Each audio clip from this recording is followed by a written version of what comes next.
আজকে আসুন, আজকের এই জনসভায়, এই যে হাজারো মানুষের জনসভায় আজকে আমরা একটি শপথ বাক্য পাঠ করি। সেই শপথ বাক্যটি হচ্ছে, করব কাজ, গড়ব দেশ, সবার আগে বাংলাদেশ। আচ্ছা ভাইরা, মা বোনেরা, যেই কথাটি বলছিলাম যে আমি গতকাল থেকে, বোন আজকে হবে না, আরেকদিন ইনশাল্লাহ, আরেকদিন। আমি গতকাল চিন্তা করছিলাম যে এই এলাকার মানুষের মূল সমস্যা কি কি, ভাষান্তরিকবাসীর মূল সমস্যা কি কি আমি আমার মতন করে জেনেছি, কিন্তু আজকে আমি আপনাদের কাছ থেকে সরাসরি জানতে চেয়েছি এবং আপনাদের মাঝে থেকেই কিছু মানুষকে আমি জিজ্ঞেস করেছি কি এলাকার সমস্যা। প্রিয় ভাই বোনেরা, আজকে এতটুকু আপনাদের সামনে আমি বলতে চাই যে আমি যেহেতু আপনাদের প্রার্থী, আপনারা বহু মানুষ এখানে আছেন, এই যে এক বোন বলে গেল ছোটবেলা থেকে উনি এখানে আছেন, আমিও এই এলাকায় ছোট থেকে বড় হয়েছি। এই এলাকায় যারা ছোট থেকে আমার মতন আপনারা বড় হয়েছেন, এই এলাকায় বহু মানুষ বসবাস করছেন গত 20, 25, 30, 40 বছর যাবত, গত 50 বছর যাবত। আমিও এলাকায় গত 50 বছর যাবত বড় হয়েছি, যদিও মধ্যেখানে অনেকদিন বাইরে থাকতে হয়েছে আমাকে। তারপরে আমি আপনাদেরই একজন।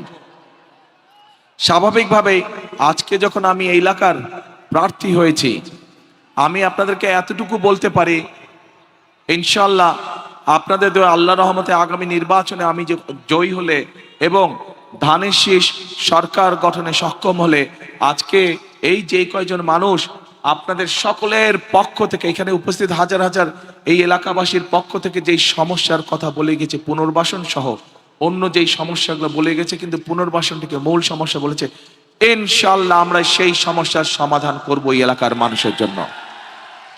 আপনাদের এলাকাবাসী হিসাবে, আপনাদের এলাকার সন্তান হিসেবে এইটুকু ওয়াদা আপনাদের কাছে আমি করে গেলাম আজকে।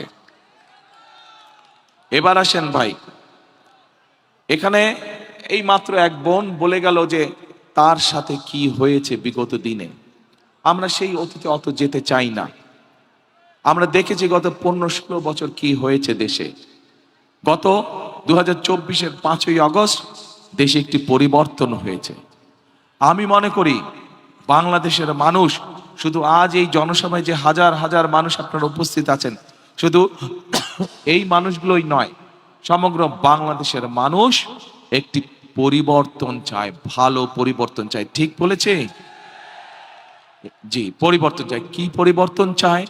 পরিবর্তন চায় যে মানুষের সমস্যার যাতে সমাধান হোক, মানুষের চলাফেরা, মানুষের নিরাপত্তা, দেশে যাতে সুশাসন প্রতিষ্ঠিত হোক, দেশের শিক্ষার্থীরা যারা শিক্ষার সুযোগ পায়, দেশের বেকার কর্ম যারা তরুণ আছে, যুবক আছে, যারা তরুণ সমাজের, যুব সমাজের সদস্য যারা, ছেলে হোক মেয়ে হোক, বহু লক্ষ লক্ষ এরকম আছে যারা কর্মহীন অবস্থায় আছে।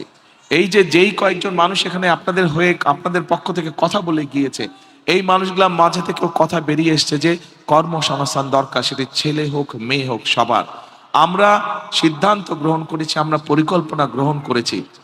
আমাদের দেশের বহু মানুষ বিদেশে প্রতি বছর কর্মসংস্থানের জন্য যায়, কিন্তু এই মানুষগুলো দক্ষ শ্রমিক হিসেবে চায় না। আমরা চাই বাংলাদেশের লক্ষ লক্ষ যে তরুণ সমাজের সদস্য আছে, নারী হোক পুরুষ হোক, তাদেরকে বিভিন্ন রকম ট্রেনিং দিব, তাদের পড়ালেখা শেষ হোক বা শেষ হওয়ার আগে, যাতে দেশের ভিতরেই ব্যবসা বাণিজ্য হোক অথবা দেশের বাইরে হোক, তারা যাতে কর্মসংস্থানের ব্যবস্থা করতে পারে, যাতে স্বাবলম্বী হয়ে দাঁড়াতে পারে। প্রিয় ভাই বোনেরা, এখানে ফ্যামিলি কার্ডের কথা বলে গিয়েছে এক বোন। ফ্যামিলি কার্ডের বিষয়ে আমি আর বিস্তারিত গেলাম না।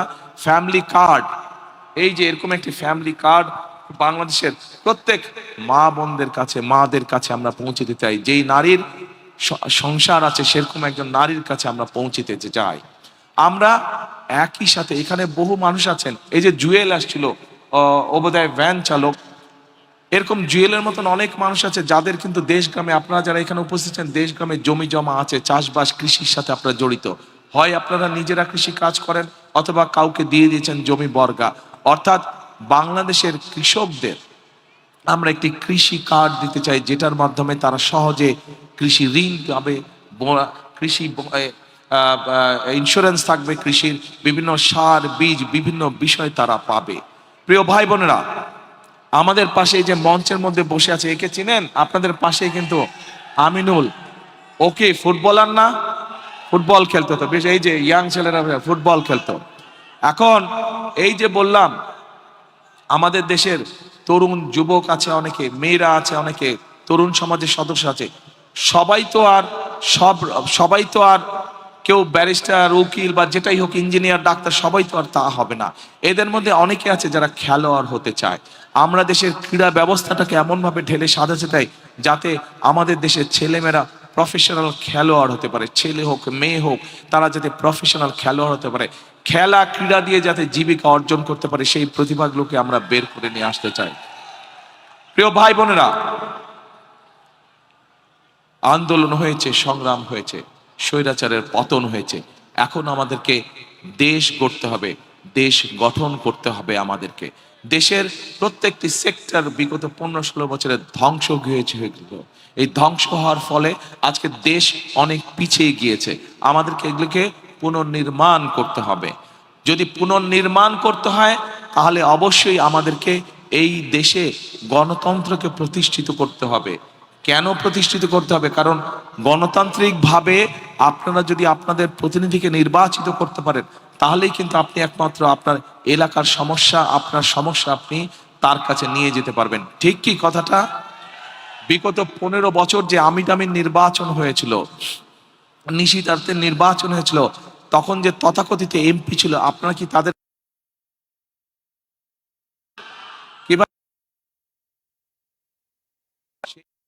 আচ্ছা আপনাদের এলাকার সমস্যা নিয়ে যেতে পেরেছেন কি ভাই? যেতে পেরেছিলেন এলাকার সমস্যা নিয়ে? যাওয়া সম্ভব নেই। সেই জন্যই এলাকার সমস্যার সমাধান যদি করতে হয়, দেশের উন্নয়ন যদি করতে হয়, তাহলে অবশ্যই আমাদেরকে গণতন্ত্রের যাত্রা নির্বাচিত করতে পারে। শুধু জাতীয় সংসদ নির্বাচন নয়, একই সাথে জাতীয় সংসদ নির্বাচনে যেমন ভোট দিয়ে জনপ্রতিনিধি নির্বাচিত করতে হবে, ঠিক আমাদেরকে একইভাবে সেটি পৌরসভা হোক, উপজেলা হোক, ইউনিয়ন পরিষদ হোক, সব জায়গায় জনপ্রতিনিধি অর্থাৎ জবাবদিহিতা থাকতে হবে। অর্থাৎ জনগণ কি চায়, যারা জনপ্রতিনিধি হবে তাদেরকে অবশ্যই জানতে হবে জনগণের সমস্যা কি। আজকে যেভাবে আমি আপনাদের কাছে সামনে এসে দাঁড়িয়েছি, আমি আপনাদেরকে আপনাদের সামনে থেকে, আপনাদের কাছে থেকে আমি আপনাদের সমস্যা যেভাবে জানতে চেয়েছি, আমি চাই, আমার ইচ্ছা, আমার প্রত্যাশা, বাংলাদেশের প্রত্যেকটি পর্যায়ের জনপ্রতিনিধি আগামী দিন যারা নির্বাচিত হবে, তারা এইভাবে জনগণের কাছে গিয়ে জনগণকে সরাসরি জিজ্ঞেস করার মাধ্যমে তারা জনগণের সমস্যাকে চিহ্নিত করবে এবং সমাধানের তার উদ্যোগ নেবে। প্রিয় ভাই বোনেরা, একটু পরেই জামাত শুরু হয়ে যাবে। আজকে যেই কথাটি, আজকে এই এলাকার মূল যেই সমস্যাটি, এ ব্যাপারে আপনাদেরকে আমি আগেই বলেছি। আমাদেরকে যদি এই এলাকার মূল সমস্যার সমাধান করতে হয়, একই সাথে আমাদের যদি এলাকার সারা দেশের সামগ্রিক যে সমস্যাগুলো আছে, মানুষের নিরাপত্তা, মানুষের কর্মসংস্থান, মানুষের শিক্ষা, মানুষের চিকিৎসা, এইগুলোকে যদি আমাদের অ্যাড্রেস করতে হয়, এই সমস্যাগুলোর পর্যায়ক্রমিকভাবে যদি আমাদের সমাধান করতে হয়, অবশ্যই আগামী দিনে বাংলাদেশের একটি গণতান্ত্রিক এবং মানুষের দ্বারা, সাধারণ মানুষের দ্বারা নির্বাচিত সরকার প্রয়োজন। মানুষের নির্বাচিত সরকারই মানুষের সমস্যার সমাধান করতে সক্ষম হবে। প্রিয় ভাই বোনেরা, আজকে আসুন, আজকের এই জনসভায়, এই যে হাজারো মানুষের জনসভায়, আজকে আমরা একটি শপথ বাক্য পাঠ করি।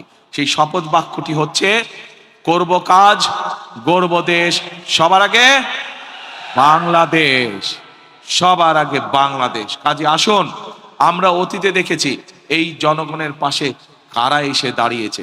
কাজেই আমরা যদি অতীতের সবগুলো কাজ বিবেচনা করি, আমরা দেখব একমাত্র ধানের শীষকে যতবার নির্বাচিত করেছে এই দেশের মানুষ, ততবারই এই দেশের উন্নয়ন হয়েছে, দেশের মানুষের ভাগ্যের একটু হলেও পরিবর্তন হয়েছে, ভালো পরিবর্তন হয়েছে। কাজে আসুন, আমি ধানের শীষের প্রার্থী হিসাবে আপনাদের কাছে আমি ধানের শীষের পক্ষে ভোট চেয়ে যাচ্ছি।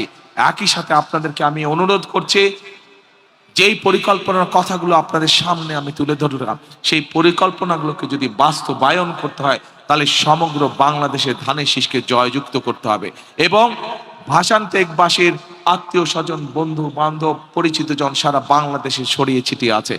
আপনাদের যে সকল আত্মীয় স্বজন, বন্ধু বান্ধব সারা দেশে বিভিন্ন জায়গায় ছড়িয়ে ছিটিয়ে আছে, আজকে আপনাদের প্রার্থী হিসাবে আপনাদের কাছে আমার বিনীত অনুরোধ, তাদের সকলকে আপনারা অনুরোধ করবেন আগামী 12 তারিখে যেন তারা ধানের শীষকে নির্বাচিত করে তাদের স্ব এলাকায়, স্ব নির্বাচন এলাকায়। কি ভাই বোনেরা, আপনাদের এলাকার সন্তান হিসেবে কি আমি এটা দাবি করতে পারি আপনাদের কাছে? ইনশাআল্লাহ। সকলে ভালো থাকবেন, ইনশাআল্লাহ সকলে সুস্থ থাকবেন। আপনাদের সাথে ইনশাআল্লাহ আবারও দেখা হবে। আল্লাহ হাফেজ। বাংলাদেশ জিন্দাবাদ, বাংলাদেশ জাতীয়তাবাদী জিন্দাবাদ।